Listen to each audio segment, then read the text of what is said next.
So, what if everything you think you know about Australia's ancient history is wrong? I mean, not just a little off, but completely, fundamentally, and maybe even deliberately wrong? Today, we are diving deep into the really extraordinary claims of researchers Stephen and Evan Strong.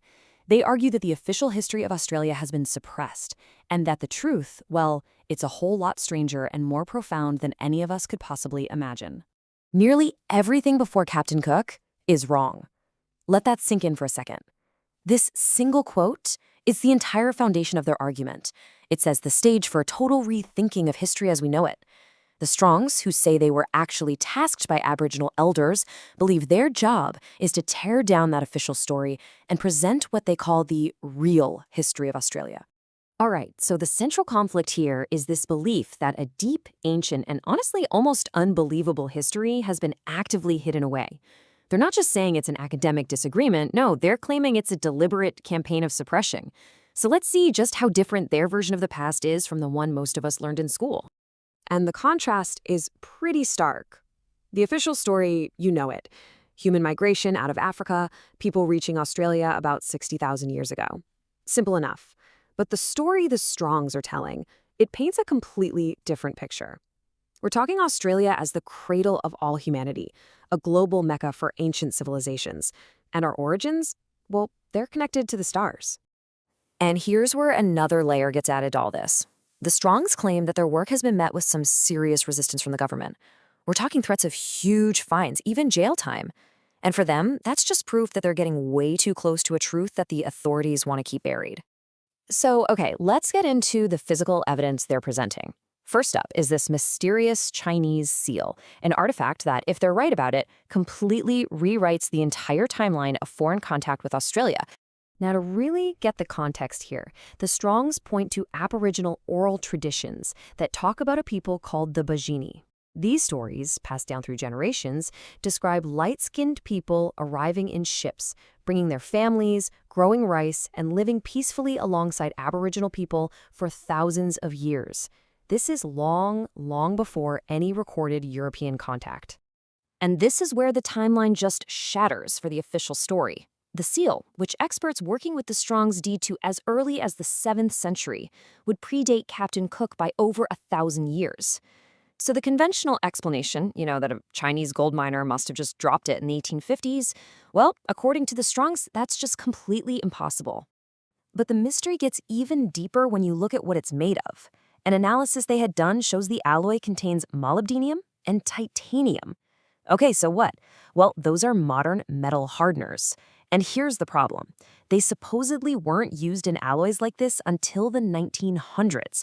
So the question becomes, how on earth could an ancient artifact contain 20th century technology?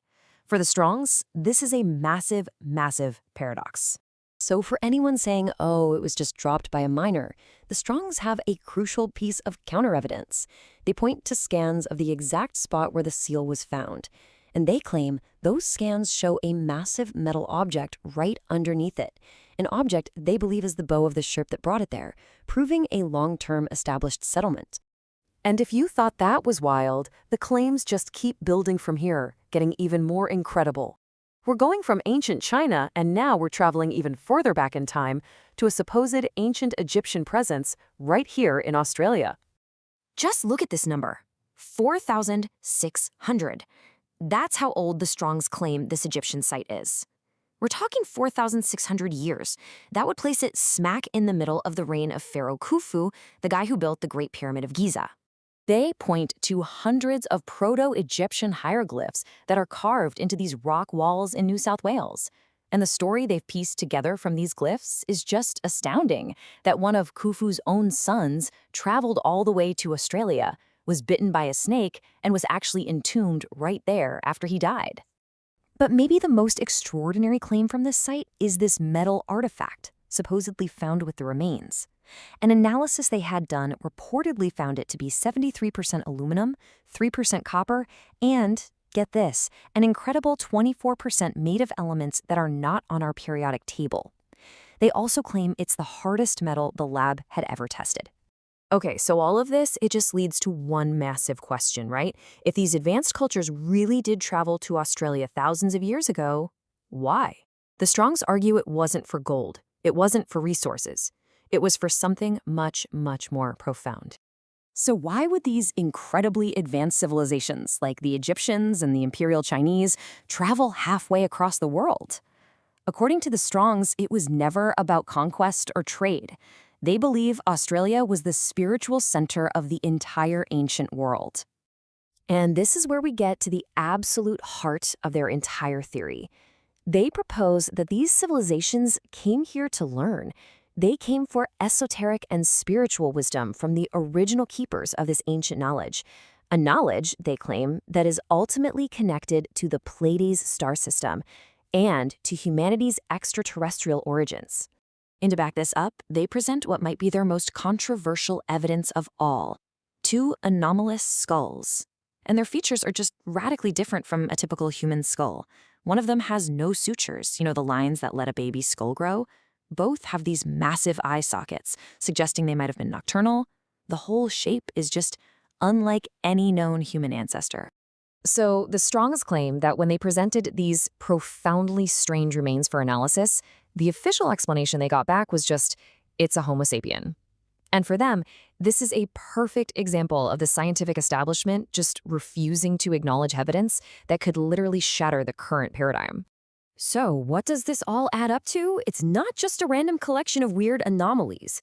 The Strongs argue that it represents a completely different model for all of human history. So let's just recap their alternative worldview. It all starts with this idea that Australia was the spiritual mecca of the ancient world. That's why these advanced cultures came here, not to take, but to learn. This knowledge, they argue, points to a totally different origin for humanity, one connected to the stars. And it all leads to their most radical claim of all. The out-of-Africa theory is wrong. Instead, the first modern humans came from Australia, and from there went on to populate the rest of the world. Ultimately, the Strongs' work really forces us to ask a compelling question. Now, whether you believe their conclusions or not, they challenge us all to consider this. What if the greatest secrets of our past aren't actually buried in some lost tomb, but have been right here all along, just dismissed, ignored, and hidden in plain sight?